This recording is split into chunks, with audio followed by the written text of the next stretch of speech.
സംസ്ഥാന പ്രസിഡന്റ് അവിടെ. സംസ്ഥാന പ്രസിഡന്റ് പറയും, പേര് പറഞ്ഞോളി.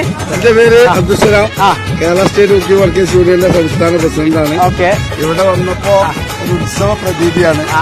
ഞങ്ങളെ സംബന്ധിച്ചിടത്തോളം കേരളത്തില് ഇത്തരം ചാരിറ്റി പ്രവർത്തനങ്ങള് ഏത് ജില്ലക്കകത്തും പാവപ്പെട്ടവരെ ചേർത്ത് പിടിക്കുക എന്നുള്ള ഉദ്ദേശത്തോടു കൂടി ഇത്തരം ബിരിയാണി ചലഞ്ചുകളെല്ലാം 1 രൂപ വേതനം വാങ്ങാതെ സഹായമായിട്ടാണ് ചെയ്തു കൊടുക്കാറ്. ഇപ്പൊ തൊട്ടടുത്ത് 4 മാസങ്ങൾക്ക് മുമ്പ് പെരിന്തൽമണ്ണയില് 20,000 പാക്കറ്റ് ബിരിയാണി ഞങ്ങൾ ഒരു വേതനം വാങ്ങാതെ ഉത്തരവാദിത്വത്തോടു കൂടി ചെയ്ത് വളരെ ഭംഗിയോടുകൂടി പൂർത്തിയാക്കാൻ ഞങ്ങൾ സാധിച്ചിട്ടുണ്ട്.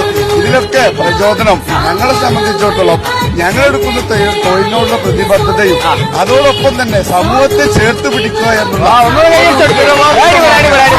ഇതുകൊണ്ട് ഉദ്ദേശിക്കുന്നത്.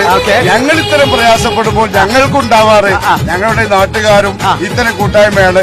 സർക്കാരിൽ നിന്നൊരു അനുകൂലമോ ഒന്നും ഞങ്ങൾക്ക് ഇതുവരെ ലഭിച്ചിട്ടില്ല. എന്നിരുന്നാലും ഞങ്ങളെ ചേർത്ത് പിടിക്കുന്ന നാട്ടുകാരും അതുപോലെ തന്നെ വ്യാപാരികളും ഒക്കെ ഞങ്ങളെ തിരിച്ചും ചേർത്ത് പിടിക്കുക എന്നുള്ള ഒരൊറ്റ ലക്ഷ്യത്തിന് പിന്നുള്ളൂ. ആത്മാർത്ഥമായിട്ടാണ് ഞങ്ങൾ ഈ ജോലി ചെയ്യുന്നത്. നാളെ 4 മണിയാവുമ്പോൾ ഇത്രയും 15,000 ആൾക്കുള്ള ബിരിയാണിയുടെ ഗ്യാരണ്ടിയോട് കൂടി തന്നെ ഞങ്ങൾ ഏറ്റെടുത്തുള്ള ആ ഒരു കർത്തവ്യം ഞങ്ങൾ എന്തായാലും നിർവഹിക്കും. ഒരു സർവശക്തി